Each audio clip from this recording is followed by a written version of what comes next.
एक लड़की जब जब सोने की कोशिश करती थी, चाहे वो दिन हो या रात हो, उसको एक ही सपना बार बार दिखाई देता था। दरअसल एक गर्भवती महिला होती है, उसके सपने में आती थी और वो गर्भवती महिला भी बात करती थी और उसके जो पेट में पल रहा था वो बच्चा, वो भी बात करता था। जैसे जैसे लड़की जो गहरी नींद में होती थी वो खुद भी बात करती थी और जो कोई उसको बात करते हुए सुनता था तो उसको आश्चर्य होता था कि आखिरकार ये लड़की क्या बातें कर रही है। उसकी अचानक से आँख खुलती थी और वो घबराने लगती थी, पसीने पसीने हो जाया करते थे। परिवार वाले पूछते थे कि आखिरकार ऐसा क्या तुम सपने में देखती हो जिससे तुम इतनी घबरा जाती हो, परेशान हो जाती हो। वो लड़की कहती है, पता नहीं, मुझे बुरे सपने दिखाई देते हैं, ख्वाब दिखाई देते हैं, मैं करूं तो क्या करूं। घर वालों पूछने की कोशिश की, लेकिन वो लड़की बात को टाल दिया करती थी और इसी तरह से करते करते महीनों का समय बीत जाता है। जब महीनों बीत जाते हैं, आखिरकार एक दिन ऐसी ऐसी नौबत आती है, एक ऐसी बात सामने आती है कि उस लड़की ने फिर कहा कि अब जो भी सच है आखिरकार उसे बताना ही पड़ेगा। कुल मिला के उसने अपनी माँ को एक सच बताया। उस सच को सुनने के बाद उसकी माँ के पैरों तले ज़मीन खिसक जाती है। माँ सोचने पर मजबूर हो जाती है। इसके बाद बात सीजीएम कोर्ट तक पहुँचती है। सीजीएम साहब कहते हैं कि इस लड़की ने जो कहा है इसकी बात को मानते हुए, देखते हुए कब्र से लाश निकाली जाए, उसका पोस्टमार्टम किया जाए और पोस्टमार्टम करने के बाद ये देखा जाए कि आखिरकार उस गर्भवती महिला के साथ हुआ क्या था। फिर जो सच सामने आता है, मीडिया में जो बात सामने आती है, तो लोगों को ये सच वाकई हैरान करने वाला था, परेशान करने वाला था। आज इस घटना की गूंज उस इलाके में ऐसे गूंज रही है कि लोग ये सोचकर परेशान हैं कि जिन रिश्तों पर भरोसा कर सकते हैं, आखिरकार वो रिश्ते ऐसा कैसे कर सकते हैं। आदाब, नमस्कार, सत श्री अकाल। मैं उस्मान सैफी। आज की जो सच्ची घटना मैं आपको सुनाने जा रहा हूँ, ये सच्ची घटना है उत्तर प्रदेश के ज़िला मऊ की। ज़िला मऊ का एक कोतवाली लगती है जिसका नाम है घोसी। घोसी कोतवाली क्षेत्र का एक गांव लगता है मोहम्मदपुर कादीपुरा।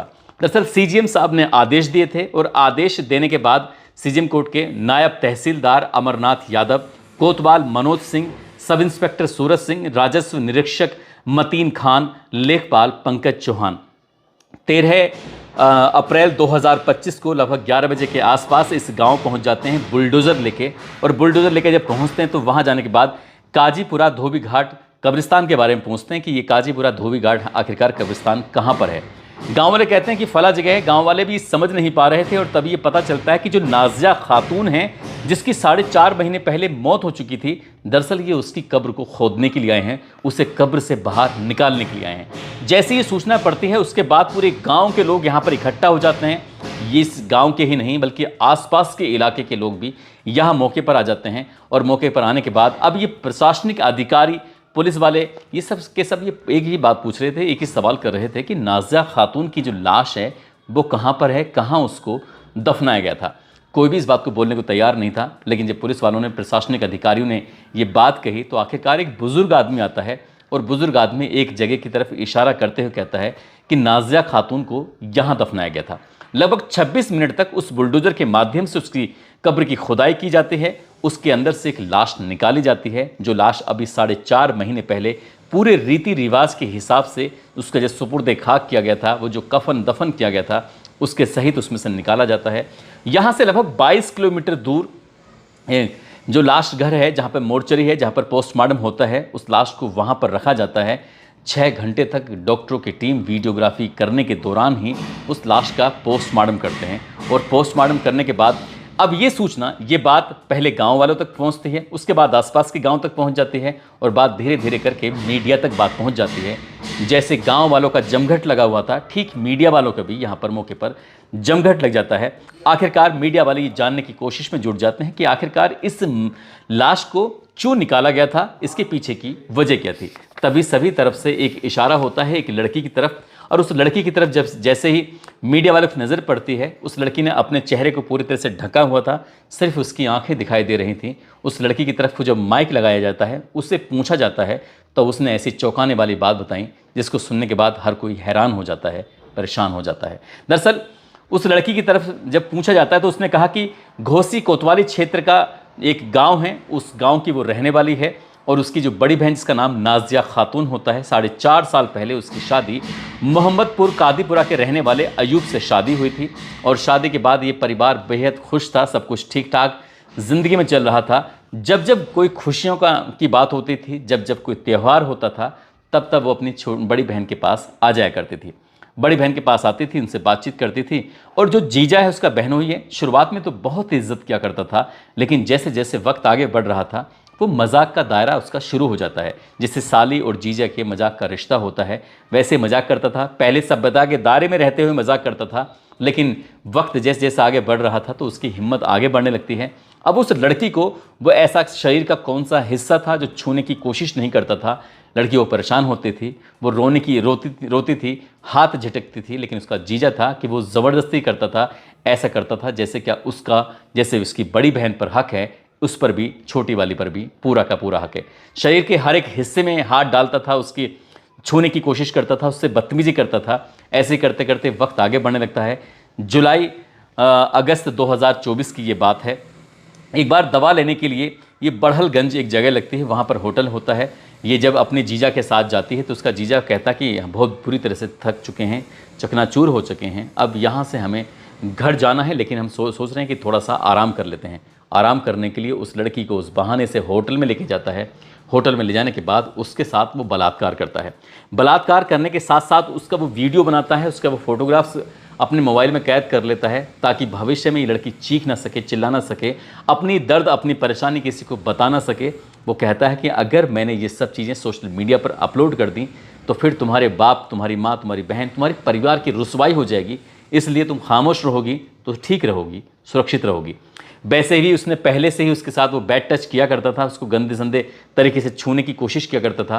काश उस लड़की ने पहली बार ही विरोध किया होता तो शायद ये आज इतनी बड़ी नौबत नहीं आती। उसके साथ बलात्कार हो चुका था और उसकी गंदी संदी वीडियो बन चुकी थी।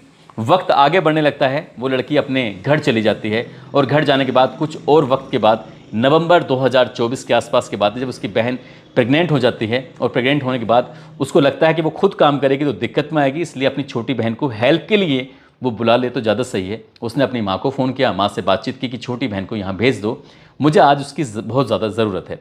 लेकिन बहन ने साफ साफ इनकार कर दिया कि वो उसके घर किसी भी कीमत पर नहीं आएगी, उसे अपने ही घर में कुछ काम है। लेकिन जो उससे बातचीत पूछने की कोशिश की कि तुम यहाँ जाना क्यों नहीं चाहती हो, तब उसने कोई ख़ास वजह नहीं बताई, लेकिन वो आने से साफ साफ इनकार कर रही थी। जब उसकी माँ ने, परिवार के बाकी लोगों ने ज़िद की, बड़ी बहन ने ज़िद की, तो आखिरकार वो चली आती है। ये तारीख है 30 नवंबर 2024 की। जब इस घर के अंदर कोई दिखाई नहीं दे रहा था, तब उसके बहनों ने उसी वीडियो के माध्यम से ब्लैकमेल करने की कोशिश की और उस लड़की के साथ, अपनी साली के साथ वो बलात्कार जैसी घटना को अंजाम दे रहा था। और इसी बीच में नाजिया खातून वहाँ पर पहुँच जाती है। जैसे नाजिया खातून ने अपने पति को, अपने शोहर को उस अपनी छोटी बहन के साथ आपत्तिजनक स्थिति में देखा, उसने विरोध किया। वैसे ही उसकी पहले से ही बहन उसका विरोध कर रही थी, और जब उसने अपनी आंखों से देखा तो उस पर रहा नहीं गया। इसके बाद उसने जमकर विरोध किया। नाजिया खातून ने जब विरोध किया, विरोध करते करते ये उसकी छोटी बहन बताती है कि उसकी माँ भी आ जाती है और उसकी बहन भी आ जाती है। इन तीनों ने मिलकर उसकी बहन की गला घोंटकर हत्या कर दी थी, और वो तब तक उसका गला दबा के रखा जब तक कि उसके प्राण नहीं निकल गए। और उससे कहा गया था कि तुम खामोश रहना, चुप रहना, ये बात बाहर नहीं निकलनी चाहिए, बाहर निकलेगी तो फिर अंजाम सही नहीं होगा, तुम्हारा वीडियो अभी भी हमारे पास है। इस तरह की उसे धमकी दी जाती है। 30 नवंबर को ही आखिरकार उसको कफन दफन कर दिया जाता है, और कफन दफन करने के बाद ये लड़की अपने मायके चली जाती है। और जब जब ये सोने की कोशिश करती थी, छोटी जो बहन थी उसकी, नाजिया की, तब तब उसको अपनी ही बहन ख्वाब में दिखाई देती थी, सपने में दिखाई देती थी। उसके पेट में पल रहा बच्चा उसको लगातार परेशान करता था। अब वो अपनी बातें तो किसी को बताती नहीं थी, माँ पूछती थी तो उसको लगता था माँ को शायद बड़ी बहन के ख़त्म होने का इसको बहुत बड़ा सदमा पहुँचा है, ये परेशान है। लेकिन जब वक्त आगे बढ़ने लगता है, और वक्त आगे बढ़ने के साथ साथ अभी बहन को मरे हुए 1 या 1.5 महीने का समय ही हुआ था कि उसके जीजा यानी कि अयूब की तरफ से एक संदेश आता है, मैसेज आता है कि वो उसकी छोटी, नाजिया की छोटी बहन से वो निकाह करना चाहता है। जैसे ही निकाह की बात आती है तो उसकी रूह कांप जाती है। वो अपनी माँ से कहती है कि किसी भी कीमत पर निकाह नहीं किया जाएगा। अब इसके बारे में जब पूछा जाता है कि क्या बात है, तब वो पूरी कहानी, पूरा सच बताती है। 1 फरवरी 2025 को वो नज़दीकी पुलिस स्टेशन जाते हैं और जाने के बाद वहाँ पर शिकायत दर्ज कराते हैं। हालांकि पुलिस को FIR दर्ज करने में लगभग 10 दिन का समय और लग जाता है।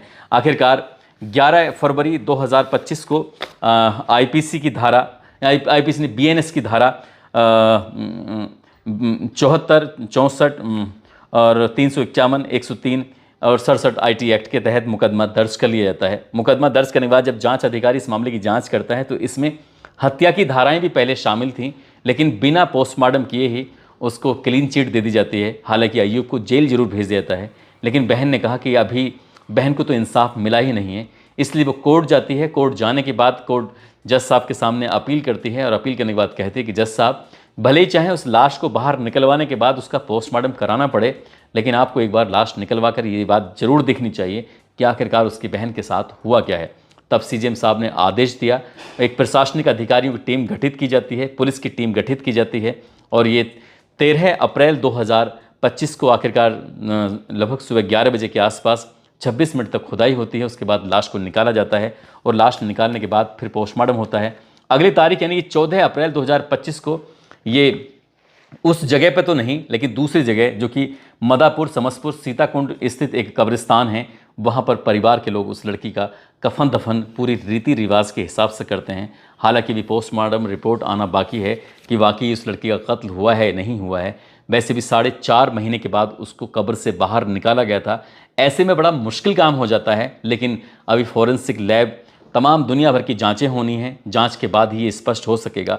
लेकिन जिस तरह से उस छोटी वाली बहन ने हिम्मत जुटाकर अपने बहनों के खिलाफ आवाज़ उठाई, काश उसने पहली बार में ही आवाज़ उठाई होती तो शायद उसकी बहन मारी नहीं जाती और उसकी बहन के पेट में जो पल रहा था बच्चा, वो भी कभी नहीं मारा जाता। दोस्तों, इस पूरे घटनाक्रम को सुनाने का उद्देश्य किसी को परेशान करना नहीं है, किसी का दिल दुखाना नहीं है, बल्कि आपको जागरूक करना है, आपको सचेत करना है। यदि किसी के साथ इस तरह का बैड टच वाली बात हो या फिर अश्लील तरह की बातें हों तो शुरुआत में ही विरोध कर देना चाहिए, क्योंकि सामने वाले की इतनी हिम्मत बढ़ जाती है कि वह शुरुआत में अगर वो विरोध नहीं होता है तो उसको लगता है कि शायद इसको कोई ऐतराज़ नहीं है, कोई परेशानी नहीं है, और उसकी हिम्मत और बढ़ने लगती है और सामने वाली खासकर लड़कियों की, महिलाओं की हिम्मत टूट जाती है और इसी टूटी हुई हिम्मत का वो फ़ायदा उठाते हैं और वो अपराध लगातार बढ़ता चला जाता है। और अपराध कब बड़ा अपराध का रूप ले लेता है